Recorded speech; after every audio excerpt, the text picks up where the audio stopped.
Hey there, YouTube. Welcome back to Atlantic City. Today, something a bit unusual.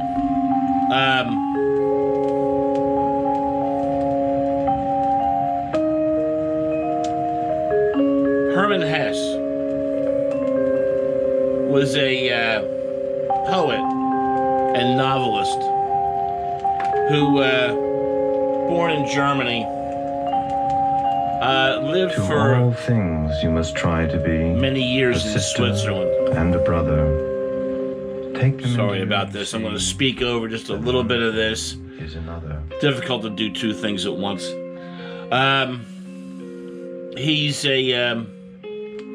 He died in 1962. No star shall fall, no leaf hang. So this was a guy who was born in the 1800s. With all these things you undergo. Lived through 2 world wars.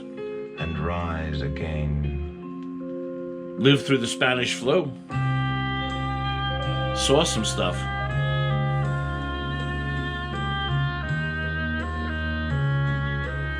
To me, he was very much like the American beat poets of the 60s. But anyway, all that as it is. A blessing and a gift of God. The reason that we're here today is that this the shapes of blessed isles and guardian angels resemble threatening hands, fluttering sails, migrating. Hesse between music. They hover between God's heaven and the poor earth. It is a narration of Hesse's writing and partake of both realms. With the group, the German band Between, providing the music behind it. And I absolutely love this because this was always one thing that never happened so much with the American beat poets. Was the incorporation of music. They were just sort of they were readings. You know, they did a lot of readings and readings of their own poetry and things of that nature. It's a wonderful thing. I originally discovered the original version of this, which is in German. And then a few weeks later, I strangely enjoyed the German version. Didn't understand one word of it. But I strangely enjoyed it because I knew what it had to be. And then when I found the English version, weeks later, I found out that I wasn't too far off. This is the reading. The readings of Hermann Hesse and music provided by the band Between. Each phenomenon and this is probably done 10 to 15 years or so after Hesse's death. So I hope you enjoy. And day and night are all one. Everyone is sometimes assailed by the thought that everything visible is an allegory, and that behind the allegory lives spirit and eternal life. Few, to be sure, pass through the gate and give up the beautiful illusion for the surmised reality of what lies within.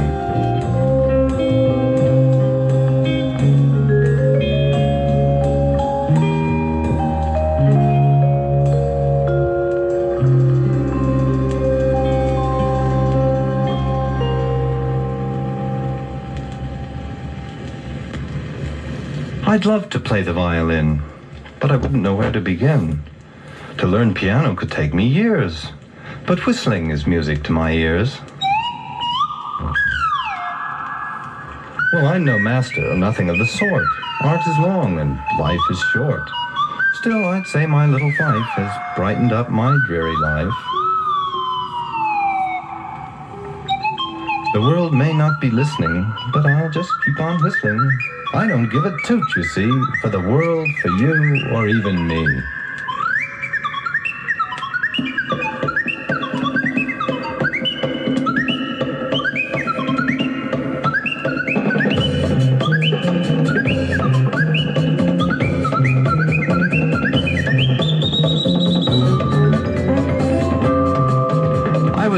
toward the end of modern times, shortly before the return of the Middle Ages. I was the child of pious parents whom I loved tenderly and would have loved even more tenderly if I had not very early been introduced to the fourth commandment. Unfortunately, commandments have always had a disastrous effect on me, however right and well-meant they may be. Though by nature a lamb and docile as a soap bubble, I have always behaved rebelliously toward commandments of every sort, especially during my youth. All I needed to hear was, "Thou shalt," and everything in me rose up, and I became obdurate.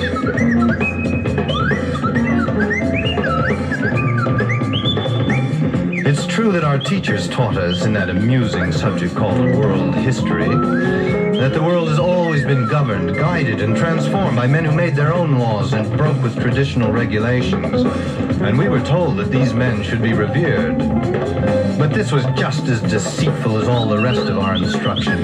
For when one of us, whether with good or bad intent, summoned up courage to protest against some order or against some silly custom or way of doing things, he was neither revered nor commended as an example, but punished instead, made fun of, and crushed by the teacher's dastardly use of their superior power.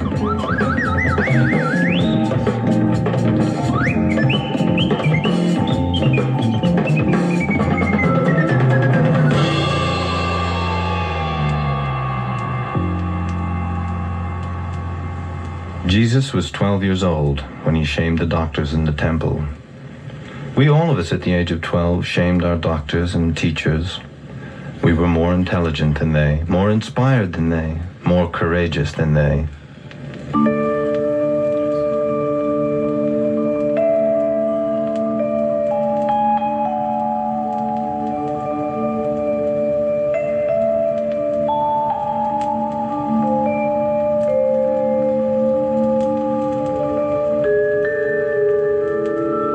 The older I became, and the staler the small satisfactions I found in my life began to taste, the more it became clear to me where I had to seek for the source of joy in life.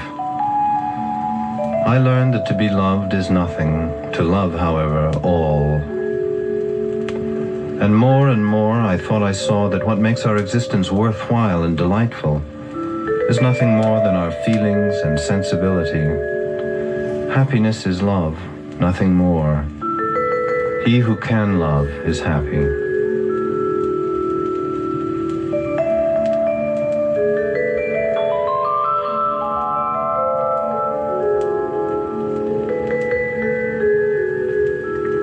There is no duty to love, only a duty to be happy.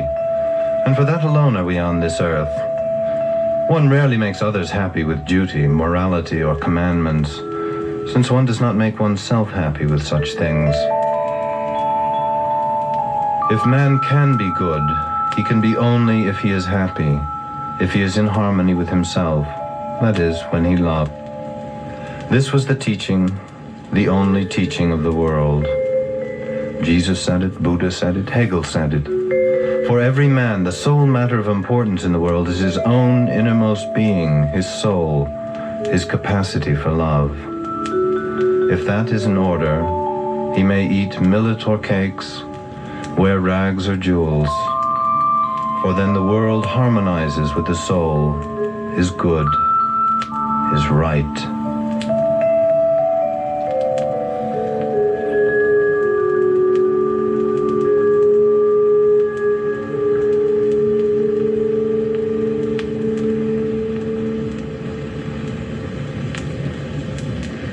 The essential, I believe, is not what faith a man has, but that he should have one at all.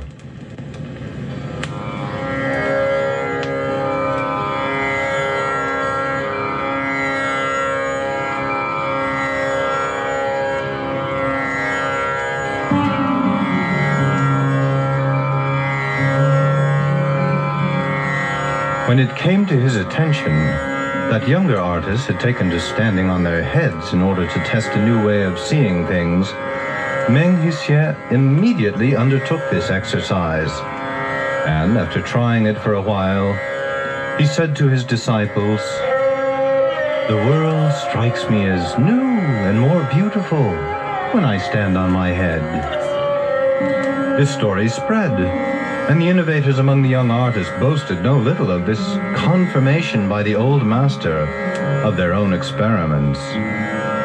As he was known to be a taciturn man who guided his disciples more by his simple presence and example than by teachings, each of his pronouncements was carefully noted and widely reported.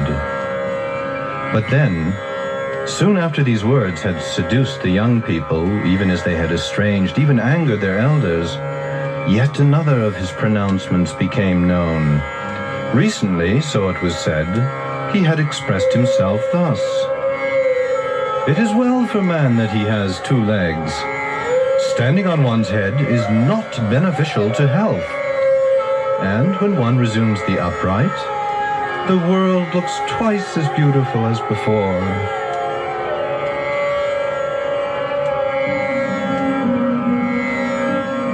Oh my goodness! I'm gonna just cut this off. This is about a 45-minute record, so it'll be down in the comments for you. Please, by all means. The world would be a horrible place without poets and philosophers. And I could only hope that in the future there will always be a place for people like Hermann Hesse. Thanks very much for stopping by. I'll see you all soon back up on the boardwalk. Be good, you two.